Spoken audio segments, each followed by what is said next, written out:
This is Anu, welcome to study with Anu. Discuss करेंगे आज हम मैथ्स का फरवरी का 2016 का exam paper, previous year paper है। ठीक है, सेशन पसंद आए तो लाइक कीजिएगा, सब्सक्राइब कीजिएगा, शेयर कीजिएगा, फॉलो कीजिएगा, कमेंट कीजिएगा। ओके, चलिए नेक्स्ट क्वेश्चन मूव करते।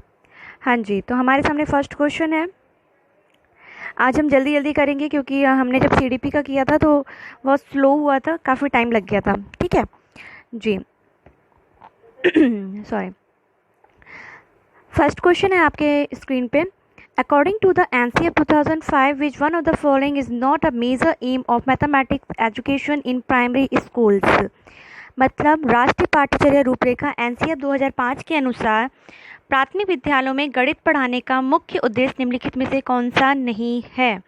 नहीं है, ठीक है, ये चीज़ याद रखनी है कि हमसे पूछा क्या गया है, नहीं है। ओके, फर्स्ट ऑप्शन है हमारा to relate mathematics to children's context, बच्चे के संदर्भ में गणित का वर्णन करना। सेकेंड है to enhance problem solving skills, समस्या समाधान के कौशल को बढ़ाना।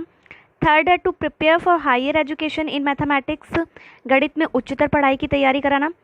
फोर्थ है to mathematics the child's thought process, बच्चे की सोच विचार की प्रक्रिया को गणितीय रूप देना। देखिए, सोचिए क्या होगा। हाँ जी फ्रेंड्स, तो आपने सोच लिया होगा कौन सा लगाना है। ठीक है, फिर मैं बताती हूँ कि to relate mathematics to the child's context, बच्चों को सिर्फ गणित के बारे में वर्णन कर देना ही काफ़ी है। जी नहीं, गणित के बारे में समझाना भी ज़रूरी होता है। To enhance problem solving skill, समस्या समाधान के कौशल को बढ़ाना, जो प्रॉब्लम्स है उनके स्किल्स को बढ़ा देना। नहीं जी। फिर बोला है गणित में उच्चतर पढ़ाई की तैयारी कराना। भाई NCF क्या बोलता है? NCF ये नहीं बोलता कि बच्चे को जोड़ना सिखाता है। गणित अगर सिखा रहा है तो वो ये चाहेगा कि क्लास में भी वो समझ जाए और बाहर भी अपनी चीज़ों को कर पाए, बाहरी दुनिया से भी कर पाए कनेक्ट। उसके क्या करते हैं, उसके थिंक को बढ़ावा देता है। ठीक है, तो थर्ड ऑप्शन भी आपका कट हो गया। Fourth option is a right answer, क्योंकि इसमें क्या वो बच्चों के थॉट प्रोसेस को बढ़ा रहे हैं गणित के माध्यम से। ठीक है, तो NCF हमारा यही कहता है। नेक्स्ट क्वेश्चन में मूव करते हैं। 32 क्वेश्चन है हमारा। विच one of the following should be the most important features of mathematics text book eight primary level, प्राथमिक स्तर पर गणित की पाठ्य पुस्तकों की सबसे अधिक महत्वपूर्ण विशेषता निम्नलिखित में से कौन सी है। फर्स्ट है आपका concept should be presented from complex to simple, संकल्पनाओं को जटिल से सरल रूप में प्रदर्शित किया जाना चाहिए। सेकेंड ऑप्शन है concept should be presented in a strict hierarchical manner, मतलब संकल्पनाओं को पूर्णतः श्रेणीबद्ध में प्रस्तुत किया जाना चाहिए। थर्ड है concept should be presented from concrete to abstract, संकल्पनाओं को मूर्त से अमूर्त रूप में प्रस्तुत किया जाना चाहिए। फोर्थ है concept should be linked to higher classes, संकल्पनाओं का उच्चतर कक्षाओं में संबंध जोड़ देना चाहिए। बताइए क्या होगा। देखिए, बच्चों के ना, अभी बच्चे जब प्राइमरी लेवल में हैं तो उनकी थिंक को, उनकी नॉलेज को बढ़ावा देते हैं। ठीक है, उनकी अंडरस्टैंडिंग बढ़ाते हैं, मगर ये नहीं कि उनको हायर लेवल के लिए तैयार करा रही, हमने एलिमेंट्री स्कूल के लिए उनको तैयार कर देना है फटाफट से।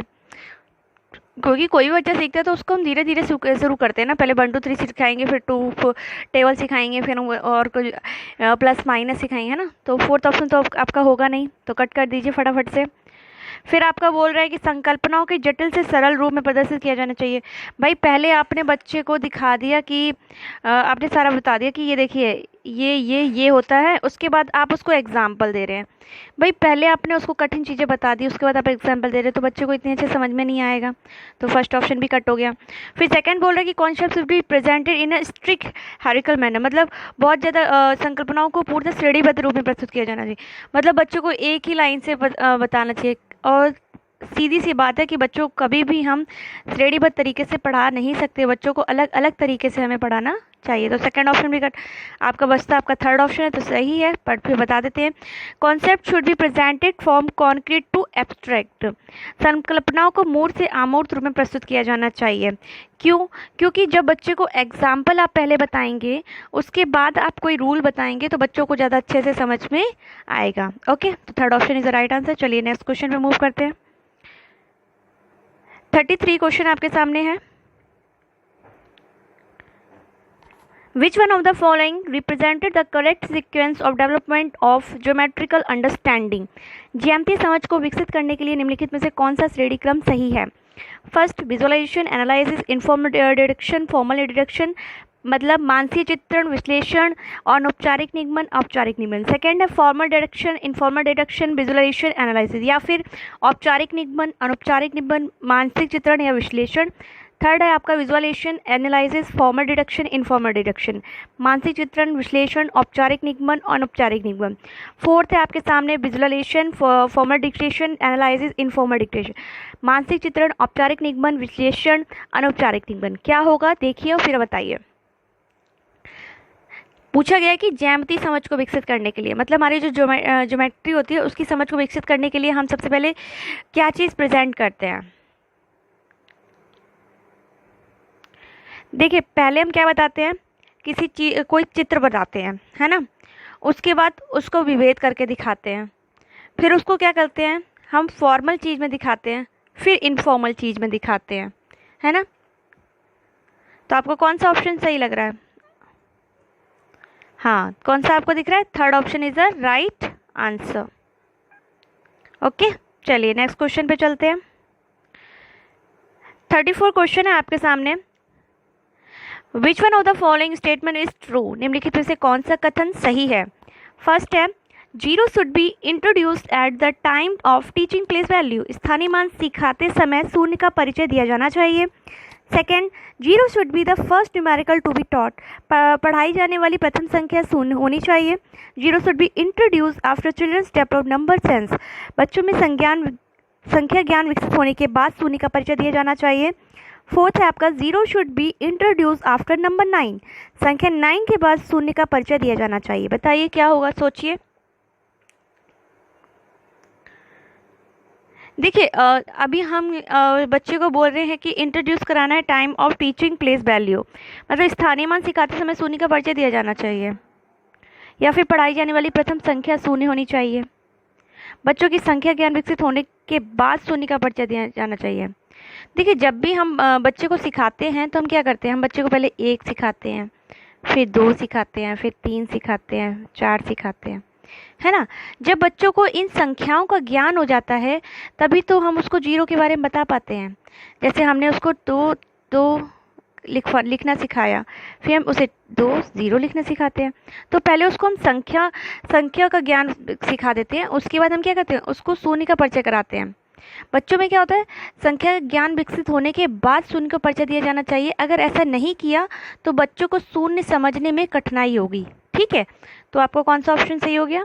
Third option is the right answer. पढ़ाई जाने वाली प्रथम संख्या शून्य होनी चाहिए। देखिए ऐसा कुछ नहीं होगा।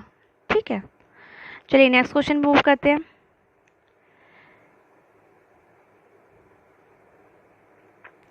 थर्टी 35 क्वेश्चन है, a teacher plans the following activities to introduce the concept of half and to class 3rd student. कक्षा 3 के विद्यार्थियों को आधे की संकल्पना का परिचय देने के लिए शिक्षक निम्नलिखित क्रियाकलापों की योजना बनाता है।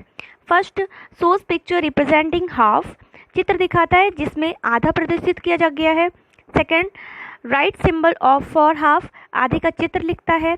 थर्ड है आपका divides many types of concrete material into helps, बहुत सारे मूर्त पदार्थों को आधे में विभाजित करता है। डी ऑप्शन है यूजेस स्टोरी और words to represent it half, कहानी या शब्दों के प्रयोग से आधा प्रदर्शित करता है। क्या होगा? पूरा क्वेश्चन अब आपको ऐसे दिखेगा। अब देखिए सीरीज से लगाइए कि कौन सा सही होगा कौन सा गलत होगा। आप और श्रेणी क्रम से लगाने के लिए बोला है। हाँ जी बताइए। देखिए जब हम क्लास में किसी चीज़ को पढ़ाना शुरू करते हैं, हाफ किसी चीज़ के बारे में बताना शुरू करते हैं, जब हम फ्रैक्शन बढ़ाते हैं तो हम क्या करते हैं? हाँ जी फ्रेंड्स, क्या होगा आपका? सबसे पहले हम क्या करेंगे, हम करेंगे कि बहुत सारे पहले बच्चों को चित्र के बारे में दिखाएंगे, आधे चित्र का विभाजित करते हैं। ठीक है, उसके बाद हम क्या करते हैं, बच्चों को चित्र दिखाते हैं, एक पेपर दिखाते हैं, फिर उसको दिखाते हैं कि ऐसे उसको हाफ कर दिया हमने, है ना। फिर क्या करते हैं, हम उसको किसी ना किसी चीज़ से कनेक्ट करते हैं, कि ये अगर ये 2 सेब है या फिर ये मैंगो है, इसको हाफ करेंगे, या फिर किसी ना किसी उसके बारे में, लकड़हारे के बारे में एक स्टोरी है, उसको सुनाते हैं कि अगर एक गट्ठर होता है फिर दोबारा होता है तो कितने तो ऐसे तरीके से हम बताते हैं। उसके बाद हम क्या करते हैं,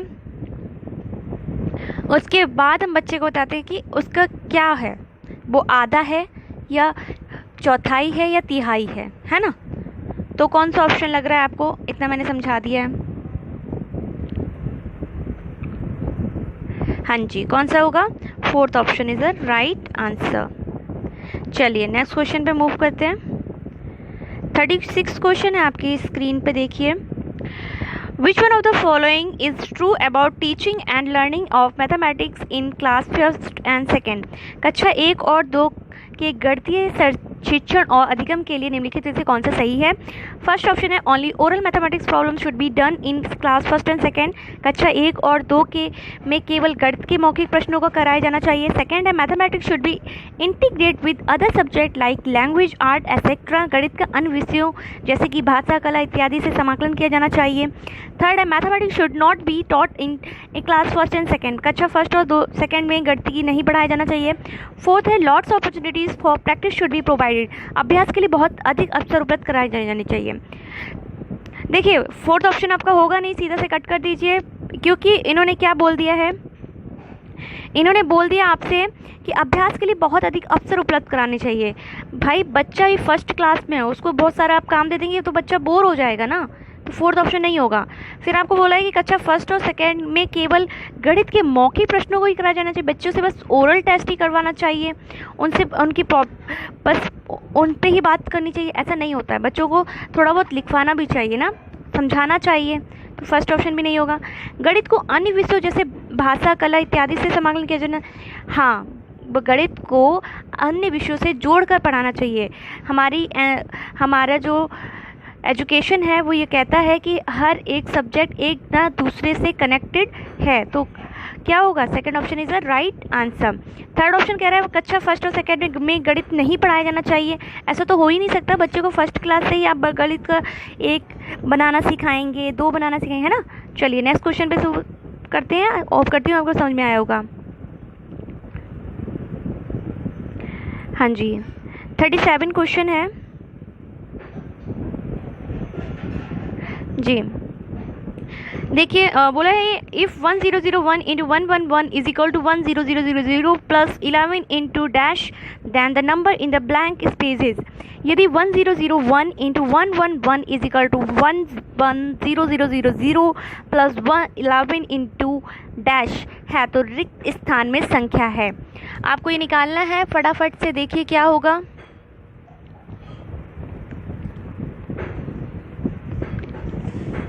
सबसे पहले आप क्या करेंगे, 1001 और 111 का इंटू कर देंगे तो क्या हो जाएगा 1001, फिर इंटू करेंगे 1001, फिर इंटू करेंगे 1001 एंड ऐड कर देंगे तो 11111, ये आपका आ जाएगा।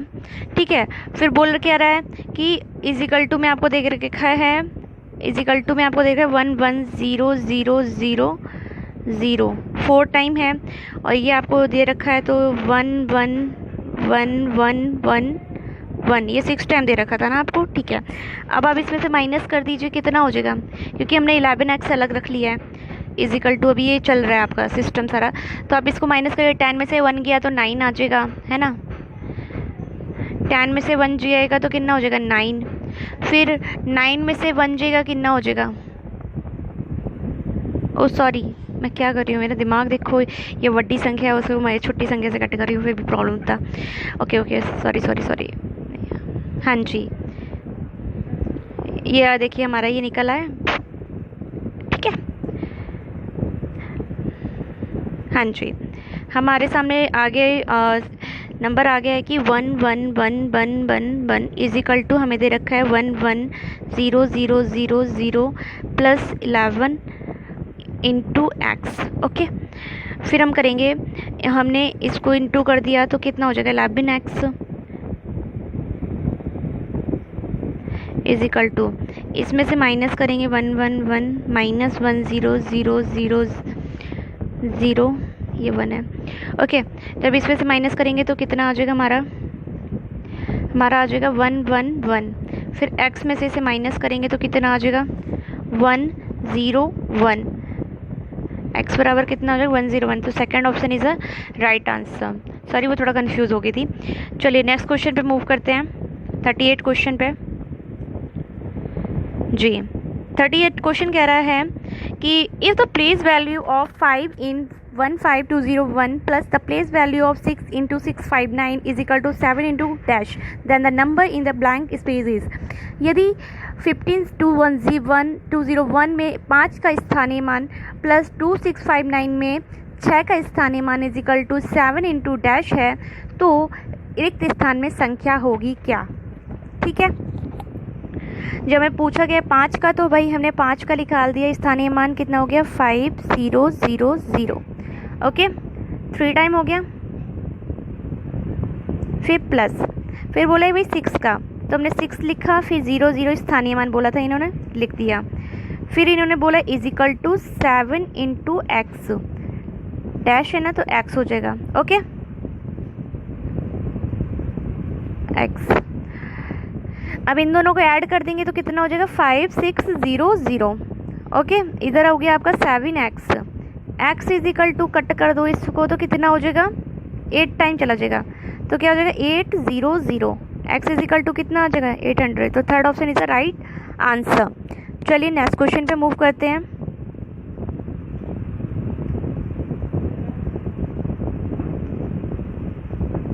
देखिए 39 क्वेश्चन है, if the product of the common positive factor of 36 and 48 is equal to 999 plus 9 into dash, then the number which will come in the blank spaces। यदि 36 और 48 के सर्वधनात्मक गुणनखंडों का गुणनफल is equal to 999 plus 9 into dash है, तो रिक्त स्थान में संख्या होगी। फर्स्ट 99 27 81 क्या होगा, फटाफट बताइए। देखिए हमको बोला गया क्या है, धनात्मक गुणनखंडों का गुणनफल। पहले हम 36 का निकालेंगे, ठीक है।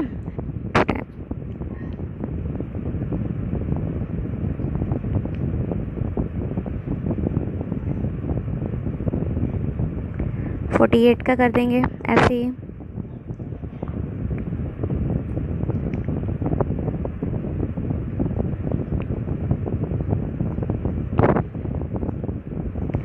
हाँ जी,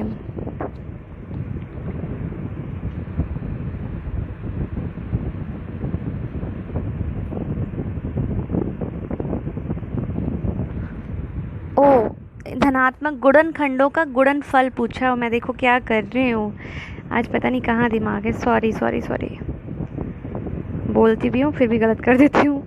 ओके जी, बोला गया है कि यदि 36 और 48 के सर्वधनात्मक गुणनखंडों का गुणनफल, तो देखिए 36 के स्टार्ट करिए तो कितना आएगा आपका, 2 से भी ये कट हो जाएगा है ना, 3 से भी कट हो जाएगा, 4 से भी कट हो जाएगा, 6 से भी कट होगा, 9 से भी कट होगा, 12 से भी कट होगा, ये 18 से भी कट होगा और खुद 36 के कट होगा, है ना।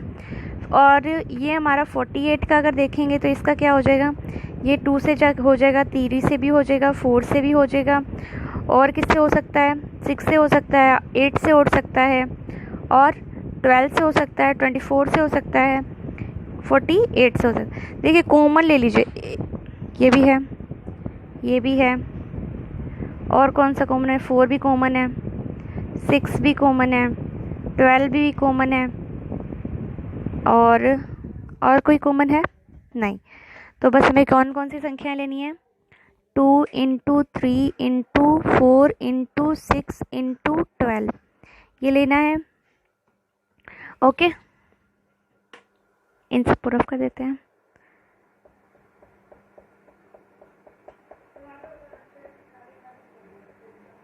जी, अब इन सब का इंटू करेंगे तो कितना आ जाएगा बताइए, इन सब का इंटू करेंगे तो कितना हो जाएगा, इन सब का इंटू करेंगे तो 1728 आएगा। ओके, फिर हम क्या करेंगे कि इनका पूछेगा कि गुणनफल का 1999 प्लस 9 इंटू एक्स का, तो फिर हम इसको रख देते हैं आगे, ये निकल आया तो फिर लिखेंगे 1728 is equal to 999 plus 9 into x, यही आया। फिर हम क्या करेंगे, इसका इंटू हो जाएगा, ये 9x हो जाएगा, तो 1728 minus 999 is equal to 9x हो जाएगा। फिर इसको करेंगे तो ये कितना हो जाएगा, 18 में से 9 जाएगा, 9 हो जाएगा, फिर ये 2 हो जाएगा, ये 7, ठीक है। फिर 7 to 9 में हम माइनस कर देंगे 9 को, ये जो यहाँ पे x आ गया, ये 9 यहाँ पर आ जाएगा ना, तो इसको माइनस करके दिखा रही हूँ यहाँ पे। ये जब कट करेंगे तो कितना 81 आ जाएगा, ठीक है। तो आंसर हमारा 4th हो जाएगा। ओके, होप आप करती हूँ कि समझ में आया होगा, थोड़ा सा हो गया था, उम्मीद करती हूँ आपको समझ में आ गया होगा, ठीक है।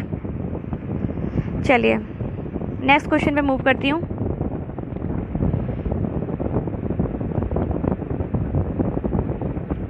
फोर्टी क्वेश्चन है अब आपके सामने। If the difference of remainder obtained on dividing 26679 by 39 and 29405 by 34 is divided by 18, then the remainder will be। यदि 26679 को 39 से भाग देने पर तथा 29405 को 34 से भाग देने पर प्राप्त शेषफलों के अंतर को 18 से भाग दिया जाए तो शेषफल होगा 9358। क्या होगा देखिए और बताइए। बोला गया है कि 26679 को 39 से भाग देने पर और 29405 को 34 से भाग देने पर शेषफलों का अंतर, मतलब इनका भी जो इनका पहले अंतर और इनका जो अंतर शेषफल आएगा उसका अंतर करना है और फिर 18 का भाग देना। ये क्वेश्चन मैं पहले भी करा चुकी हूँ, अगर आपने पीछे भी देखा होगा, ठीक है। तो फिर से कराती हूँ। देखिए हमने क्या करना है, वही 26679 ले लेना है, हमने इसका भाग करना है 39 से, और इधर कर देती हूँ 34 डिवाइड बाय 29405। ओके हाँ जी। चलिए अब 39 का ऐसा टेबल पढ़िए कि भाई ये जो है वो ज़्यादा ना हो हमारे संख्या। तो फर्स्ट टाइम हमने टेबल पढ़ेंगे तो हम 6 टाइम चला जाएगा, तो इसका आ जाएगा 2 3 4, 6 में से 4 जाएगा 2, 6 में से 3 जाएगा 3 और 7 नीचे आ जाएगा। अब ऐसा पढ़ोगी फिर कट हो जाएगा, तो फिर 8 टाइम चला जाएगा, है ना। फिर क्या हो जाएगा, नीचे क्या लिखेंगे हम 3 1 2, फिर इनको माइनस करेंगे, 7 में से 2 हो जाएगा, कितना हो जाएगा 5 और 2 में से 1 जाएगा 1, और इसको नीचे लाएंगे तो 9, 159 का करेंगे तो कितना हो जाएगा, कितनी बार जाएगा 39 के टेबल से 4 टाइम, कितनी टाइम जाएगा 4 टाइम, क्या करेंगे 153, 9 में से 3 किया तो कितना बचेगा 156, सॉरी ठीक है, 9 में से 6 जाएगा तो कितना आ जाएगा 3, शेष हमारा इसका कितना आ गया 3। और इसका पूछा गया है, अब इसका निकालते हैं हम लोग। 34 का टेबल ऐसे पढ़ो कि इतनी बार चला जाए, तो ये कितनी बार चला जाएगा 8 टाइम में, कितना आ जाएगा यहाँ पे 272। ओके 4 में से 2 जाएगा 2 और 9 में से 7 जाएगा 2 आएगा, फिर ये 0 नीचे आ जाएगा।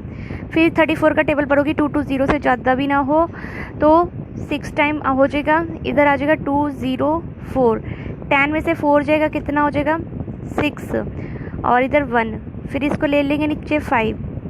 ओके अब ऐसा टेबल पढ़ो कि 165 से ज़्यादा ना हो, कितनी बार चला जाएगा 4 टाइम, ठीक है। तो इधर आ जाएगा 13136, 5 में से 15 में से 6 जाएगा, कितना आ जाएगा 9 और 5 में से 3 जाएगा, कितना हो जाएगा 29, ठीक है। अब इनको बोला गया था कि जो इनका शेषफल आएगा उसको आपको क्या करना है, अंतर निकालना है। तो 29 में से आप 3 का डिफरेंस निकाल दीजिए तो कितना हो जाएगा 6 और 2, 26 आ गया। फिर आपको क्या बोल रहा है, फिर आपको बोला है कि शेषफलों के अंतर को 18 से भाग दिया जाए। अब किससे भाग दिया जाए, 18 से भाग दिया जाए। अब जो हमारा 26 आया है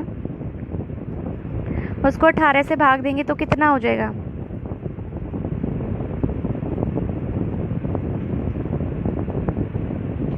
मेरे ख्याल से 1 टाइम ही जाएगा और शेषफल हमारा बचेगा कितना 8। देखिए ऑप्शन में कोई है,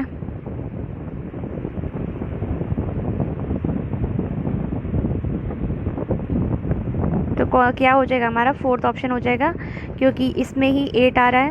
ओके, तो fourth option is the right answer. चलिए नेक्स्ट क्वेश्चन में मूव करते हैं।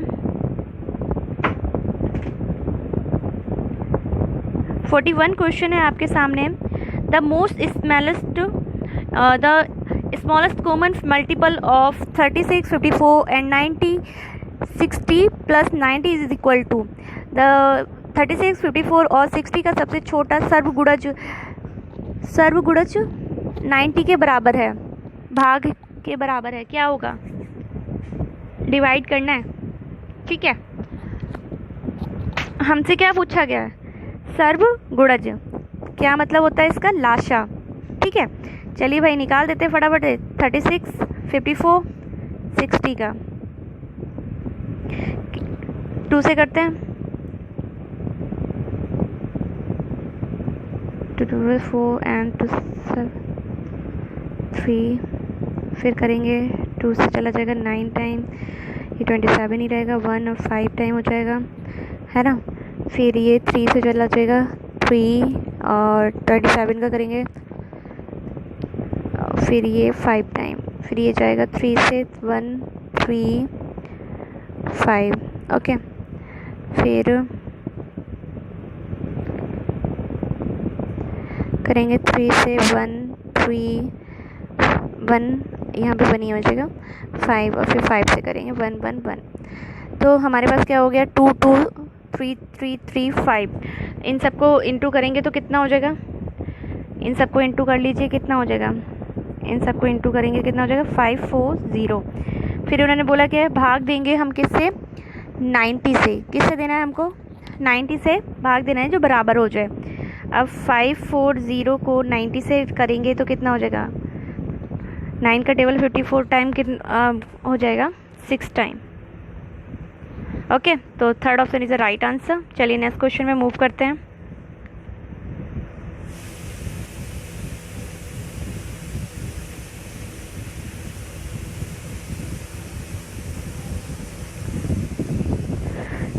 हाँ जी, क्वेश्चन कह रहा है, sorry. Sonu has 5 dozen toffees, he gave 1/3 of these to Amrita, 2/5 of these to Anil and 1/12 of these to Hamida. The number of toffees left with Sonu is। Sonu के पास 5 दर्जन टॉफ़ियाँ हैं, उसने इनका 1/3 भाग किसको दे दिया है, अमिता को दे दिया है, और 2/5 भाग किसको दे दिया, अनिल को, और 1/12 भाग किसको दे दिया, हमीदा को दे दिया है। सोनू के पास बची टॉफ़ियाँ कितनी हैं। ये भी क्वेश्चन मैं पहले करवा चुकी हूँ, अगर आपको याद होगा तो आप लोग फटाफट से कर सकते हैं।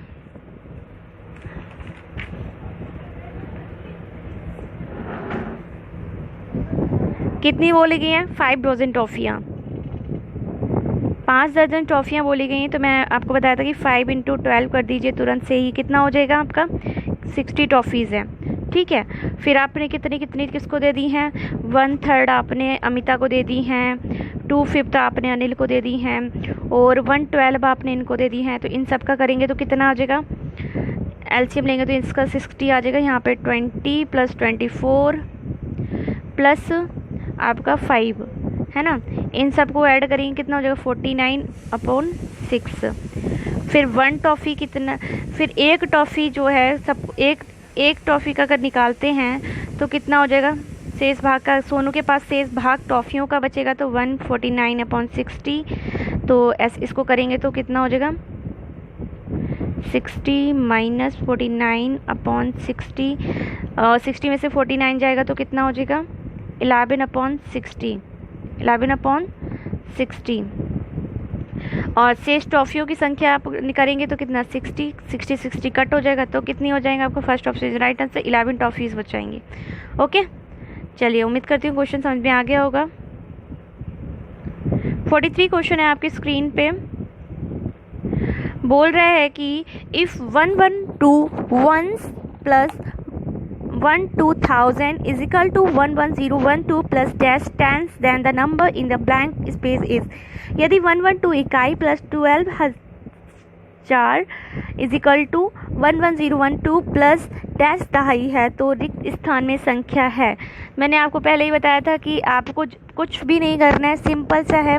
हमको जो बोल रहा है हमको वही करना है। इकाई का बोला है वही प्लस इंटू कर दिया, फिर इसमें 1000 का बोला है हमने 1000 कर दिया, फिर हमको क्या बोल रहा है 11012 प्लस क्या दहाई बोल रहे हैं ना, तो 10x हो जाएगा। ठीक है, अब हमें क्या करना है, इसका 112 plus 12000 is equal to 11012 plus 10x करना है। फिर इन दोनों को ऐड कर देंगे, कितना हो जाएगा 21121, इसमें से माइनस कर देंगे 11012, इधर आ जाएगा हमारा 10x। ओके, अब इसमें से माइनस करेंगे, कितना हो जाएगा 2 में से 2 गया 0, 1 में से 1 गया 0, 1 का 1, 2 में से 1 गया, 2 में से 1 गया तो 1, और 1 में से 1 गया 0, फिर एक 10 से ये चला गया तो कितना हो जाएगा 110, तो third option is the right answer. Okay, आपको समझ में आ गया होगा अच्छे से। चलिए नेक्स्ट क्वेश्चन पे मूव करते हैं। 44 क्वेश्चन है हमारा आप स्क्रीन पे। 51 liters and 750 millimeters of milk is filled in 23 bottles, each of the same size. The quantity of milk in 16 such bottles is। एक ही माप साइज की 23 बोतल्स में 51 लीटर और 750 लीटर दूध भरा जाता है। ऐसी 16 बोतलों में दूध की मात्रा है, कितनी मात्रा हो जाएगी? ऑप्शन देख लीजिए, 37 लीटर और 1600 मिलीमीटर, या 34 लीटर और 400 मिलीमीटर, 35 लीटर या 36 लीटर, क्या होगा देख लीजिए जी। हमको जैसा बोला है हम वैसे ही करते हैं। बोला गया कि 23 बोतल्स में 51 लीटर और 750 मिलीमीटर दूध भरा हुआ है। ठीक है, 51 सॉल्व करते हैं, सूत्र करते हैं। 51 और 750 मिलीमीटर और 23 बॉटल्स में, इसको करेंगे कट, अभी नहीं, आगे देखते हैं, आगे बढ़ते क्या बोल रहा है। ऐसी 16 बोतलों में दूध की मात्रा कितनी होगी? तो 16 बोतल्स का निकालेंगे तो कितना हो जाएगा 16 इंटू 51750 अपॉन 23। ठीक है, अच्छा 1 लीटर में, इधर लिख देती हूँ, 1 लीटर में कितने मिलीलीटर होता है? 1000 मिली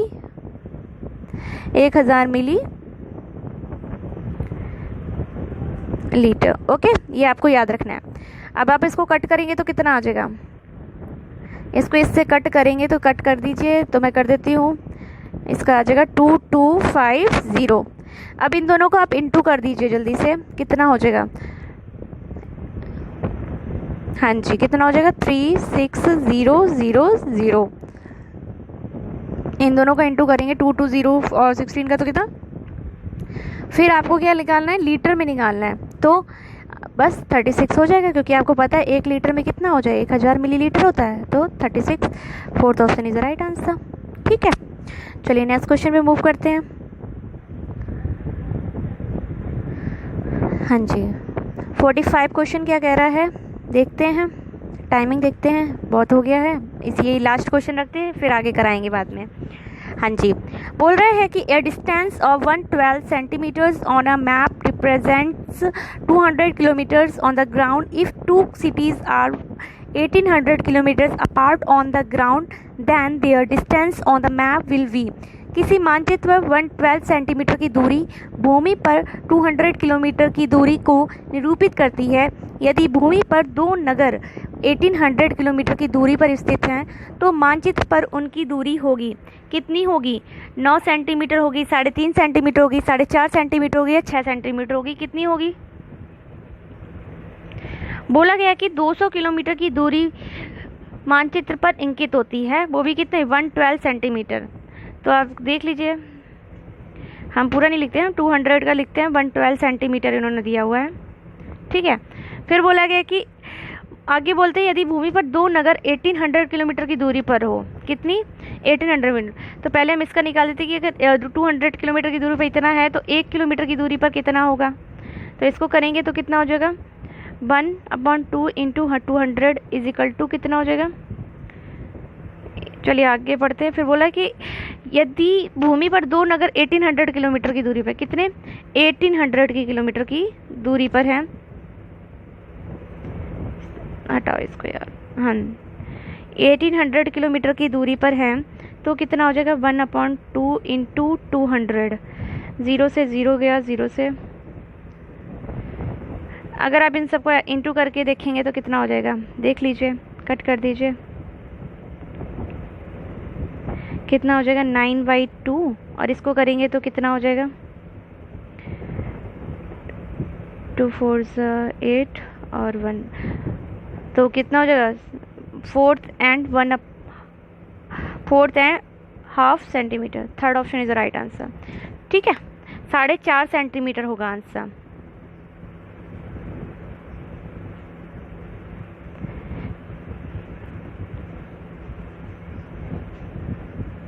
सेशन पसंद आया हो तो लाइक कीजिएगा, शेयर कीजिएगा, सब्सक्राइब कीजिएगा, फॉलो कीजिएगा। और मैंने आज 15 क्वेश्चन ही कराए हैं, और आगे स्पीड थोड़ा कम हो जाता है क्या करूँ, कितना स्पीड भी नहीं कराओ, सारा एकदम समझाना पड़ता है ना, तो हो जाता है। सेशन कैसा लग रहा है, अच्छा लग रहा है तो बताइएगा, और कुछ आपको पूछना तो बताइएगा, कमेंट कीजिएगा। ठीक है, लाइक कीजिएगा, प्लीज़ सब्सक्राइब तो कीजिएगा ही अगर आप देख रहे हैं तो। Thank you.